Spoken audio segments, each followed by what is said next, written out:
তো আমরা এবারের বাজেটে আমরা আশা করব যে এরকম ক্ষুদ্র ঋণের ক্যাপাসিটিগুলো আরও বিভিন্ন মন্ত্রণালয় বিভিন্নভাবে এই উদ্যোগগুলো নেবেন। এবং আমরা উদ্যোক্তা বলতে অনেক সময় আমরা স্টার্ট আপ বলতে জাস্ট বুঝি যে যারা আইটি নিয়ে কাজ করেন বা যারা ঢাকায় বসে বিভিন্ন শহরে বসে নতুন নতুন উদ্যোগ শুরু করেন সেটা কি, কিন্তু আমাদের গ্রামে যিনি মাছ চাষ করছেন তিনিও কিন্তু উদ্যোক্তা, যিনি ক্যাটেল ফার্মিং করছেন তিনিও উদ্যোক্তা।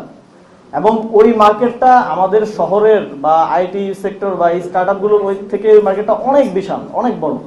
এবং ওইটাই আমার গ্রামকে একেবারে নিজেদের উপর নির্ভরশীল একটা গ্রাম, সে যদি কাট আউট হয় সে ওই উদ্যোক্তাদের মাধ্যমে কিন্তু সে নিজেই আত্মনির্ভরশীলভাবে চলতে পারে। এবং এটা শুধু আমার গ্রাম না, এই প্রোডাক্টগুলো দেশের বাইরেও বিভিন্ন জায়গায় এক্সপোর্ট হচ্ছে এবং এক্সপোর্ট মার্কেট আছে, কিন্তু তাদেরকে আমরা প্রপার নীতিগত সহযোগিতা দিতে পারছি না বলে তারা আগাতে পারছে না।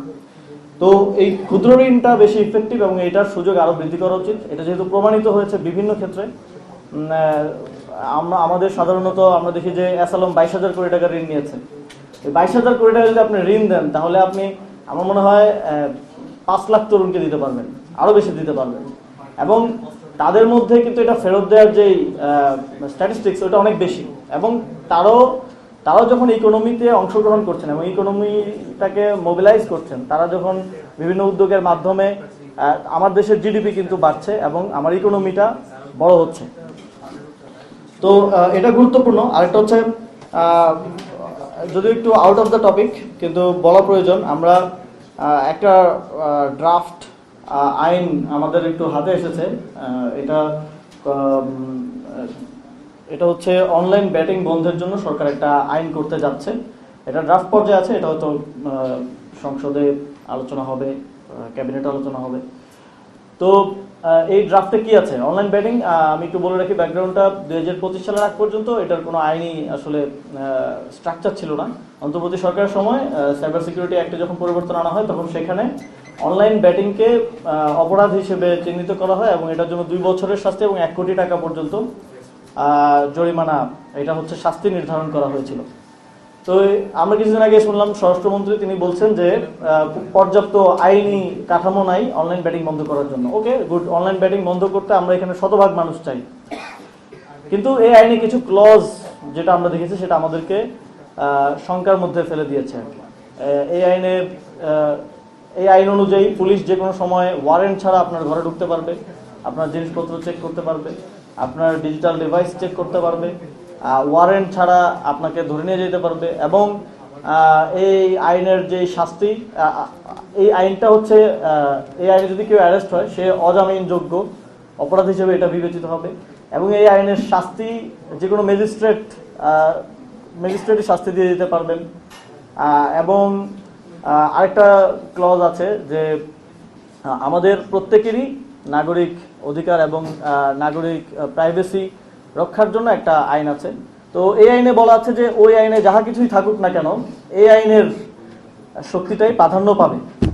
তো এটা আমরা এর আগে দেখছিলাম সাইবার সিকিউরিটি অ্যাক্টে। আওয়ামী লীগ ওই অ্যাক্টটাকে এখানে রাজনৈতিক দল, রাজনৈতিক ব্যক্তিত্ব এবং তাদের বিরুদ্ধে যারা কথা বলতো সবাইকে দমন পীড়নের জন্য ব্যবহার করতো। তো আমরা দেখছি যে সামনে আগে আমাদের পলিটিশিয়ানদের, মির্জা ফখরুল ইসলাম আলমগীর হয়তো অ্যারেস্ট হয়েছিলেন এই সাইবার সিকিউরিটি অ্যাক্টে। পলিটিশিয়ানদের এই ধরনের অ্যাক্টের মাধ্যমে অ্যারেস্ট করা হতো, হ্যারাস করা হতো। সামনে অনলাইন ব্যাটিংয়ের অ্যাক্টের মাধ্যমে হ্যারাস করা হবে। তো এটা খুবই দুঃখজনক যে এই ধরনের একটা উদ্যোগ সরকার নিচ্ছে। তবে ফার্দার এটা নিয়ে অবশ্যই এটা যখন সামনে আসবে আরও ডিসকাশন হবে। আমরা কনসার্নটা আমাদের জায়গা থেকে জানিয়ে রাখছি। আর আমরা দেখেছি যে এবারের বাজেটে থোক বরাদ্দ খাতে 40,000 কোটি টাকা নির্ধারণ করা হয়েছে। থোক বরাদ্দের খাতে বিগত বাজেটে ছিল 32,000 কোটি টাকা, প্রায় 8,000 কোটি টাকা বাড়ানো হয়েছে। তবে থোক বরাদ্দর ক্ষেত্রে স্বচ্ছতার অনেক অভাব থাকে যে কোন খাতে কিভাবে এটা ব্যয় হবে।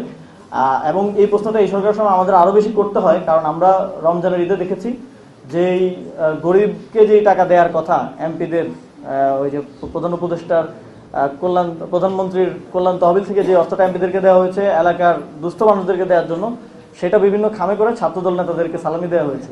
ফলে 40,000 কোটি টাকা থোক বরাদ্দ কার পকেটে যাবে এটা একটা শঙ্কার জায়গা থেকে যায় এই সরকারের সময় বিশেষ করে। আর এই বিষয়ে আমরা চাই যে একটা স্বচ্ছতা নিশ্চিত করা এবং এটার একটা সচেতন থাকুক যে এই বরাদ্দটা কোথায় যাচ্ছে, কিভাবে খরচ হচ্ছে। আর আমরা দেখেছি যে বিগত সংসদ অধিবেশনে সম্ভবত একটা তামাক আইন সংশোধন করা হয়েছে আর কি। তো এটা অন্তর্বর্তী সরকার সময়ে এই বিষয়টা নিয়ে অনেক আলোচনা হয়েছে। সরকার এই বিষয়টা নিয়ে কিভাবে আসলে ডিল করবে সেই জন্য একটা উপদেষ্টা পর্যায়ে একটা কমিটি করেছিল। আমি সেই কমিটির মেম্বার ছিলাম। তো এই আইনের মাধ্যমে ভেপ এবং নিকোটিন পাউচকে বাংলাদেশে বৈধতা দেওয়া হয়েছে এবং আপনারা কিছুদিন পরে দেখতে পাবেন যে এখানে ব্যাট আছে, জেটিআই আছে, যেই তামাকজাত দ্রব্য যারা বিক্রি করেন, ব্যবসা করেন, তারা এগুলো নিয়ে মার্কেটিংয়ে নামবেন। এই জিনিসগুলো হয়তো আমরা দেখতে পাবো।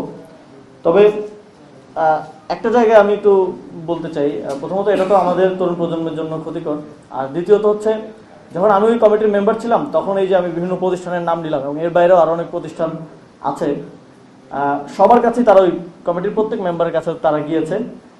ওই কমিটির প্রধান ছিলেন অর্থ উপদেষ্টা, আমার কাছেও তারা এসছে। তাদের একটা প্রস্তাব ছিল যে আপনাদের কি লাগবে, জাস্ট এই ভেপ আর হচ্ছে নিকোটিন পাউচটাকে আপনারা ভ্যালিডেট করে দেন, এটাকে লেজিট করে দেন, আমরা এই ব্যবসাটা করি, আপনাদের কি লাগবে। তা আমি বিভিন্ন জায়গা থেকে শুনেছি তারা অন্তর্বর্তী সরকারের বিভিন্ন জনকে 100 কোটি 150 কোটি 200 কোটি টাকা অফার করেছেন। তো বিএনপি সরকার এত দ্রুত সময়ের মধ্যে আসলে কিসের কাছে বিক্রি হলো সেটা, যেহেতু আমরা আগে দায়িত্বে ছিলাম, আমরা বুঝতে পারি যখন একটা অ্যাকশন নেওয়া হয় ওই অ্যাকশনের জন্য তো অফার আমার কাছেও আসছিল। আমি তো এটা অ্যাকসেপ্ট করিনি, কারণ এটা আমার দেশের স্বার্থে, আমার তরুণদের স্বার্থের জন্য ক্ষতিকর হতে পারে। আপনি যখন অ্যাকসেপ্ট করেন তখন নিশ্চিতভাবে আপনি একটা ডিল মেকিং এর মধ্য দিয়ে অ্যাকসেপ্ট করছেন। ওই ডিল মেকিং এর অফার তো তখন যারা দায়িত্বে ছিলেন তাদের কাছেও এসছে। তো এটা একদম স্পষ্ট বোঝা যায় যখনই একটা উদ্যোগ গ্রহণ করা হয়, এটা কি কেন গ্রহণ করা হচ্ছে। যখনই একটা মানুষকে পোস্টিং করা হয়, ওই মানুষটা তো আমার কাছেও পোস্টিংয়ের জন্য আসছিল, ফলে এটা বোঝা যায় আর কি। তো আমরা হয়তো জানতে পারবো সামনে যে কিভাবে এই ডিলগুলো হচ্ছে। আর এদিকে আমরা সাম্প্রতিক বিভিন্ন আমরা গভর্নরের নিয়োগ দেখেছি, আমরা আর্থিক খাতে এসালামদের ফিরে আসা দেখছি। সবকিছু মিলে আমাদের মনে হচ্ছে যে জুলাই গণঅভ্যুত্থানের মধ্য দিয়ে বাংলাদেশ আর্থিক খাত থেকে শুরু করে সবকিছুতেই যেই রাস্তায় শেখ হাসিনা বাংলাদেশকে নিয়ে যাচ্ছিল, জুলাই গণঅভ্যুত্থানে আমরা ওই রাস্তা থেকে কিছুটা বের করে আনার একটা চেষ্টা করেছিলাম। কিন্তু বিএনপি সরকার ক্ষমতায় এসে আবার ইউটার্ন নিয়ে ওই একই রাস্তায় তারা উঠে যাচ্ছে এবং তাদের প্রাপ্তি মানে তারা এটা দেশের জন্য, জনগণের জন্য এই চিন্তা করে তারা করছে না। তারা এটা করছে একেবারেই তাদের পেটি কিছু আকাঙ্ক্ষা বাস্তবায়নের জন্য। খুব স্পষ্ট বোঝা যায় যখন এসালামকে আপনি আবার পুনর্বাসিত করেন, তার মানে ইলেকশনের সময় আপনি তার থেকে টাকা খেয়েছেন, এই জন্য ইলেকশনের পর আপনি তাকে এটা পে ব্যাক করতেছেন। তো আপনি আবার ওই আগের রাস্তাতেই, আগের স্ট্রাকচারের উপরেই চলার চেষ্টা করতেছেন। যেই পরিবর্তনগুলো আনার চেষ্টা করা হয়েছিল বিভিন্ন অধ্যাদেশের মাধ্যমে, জুলাই সনদ, গণভোটের মাধ্যমে, সেটা থেকে আপনি ইউটার্ন নিয়ে আবার শেখ হাসিনার পথেই চলতে চাচ্ছেন।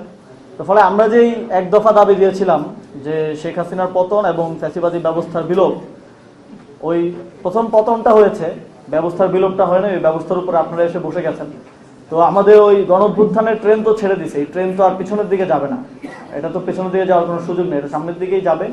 তো ওই ব্যবস্থার বিলোপ হবেই। ওই ব্যবস্থার মধ্যে যেই বসে থাকুক, আজকে বিএনপি বসে আছে, কালকে যদি এনসিপিও বসে থাকে, এনসিপিও যদি ওই একই ব্যবস্থার উপরে চলতে চায়, তাহলে এনসিপিকেও বাংলাদেশের মানুষ প্রত্যাখ্যান করবে এবং বিএনপিকেও বাংলাদেশের মানুষ প্রত্যাখ্যান করবে। এখন পদ্ধতিটা কি হবে, উপায়টা কি হবে, এটা হয়তো আমরা সামনের দিনে দেখতে পারবো। আজকের এই প্রোগ্রাম আয়োজন করার জন্য যুবশক্তিকে অসংখ্য ধন্যবাদ জানাই এবং এই ধরনের পলিসি প্রোগ্রামগুলো, ডিসকাশনগুলো আরও তারা আয়োজন করবে, এটা আমি প্রত্যাশা করি।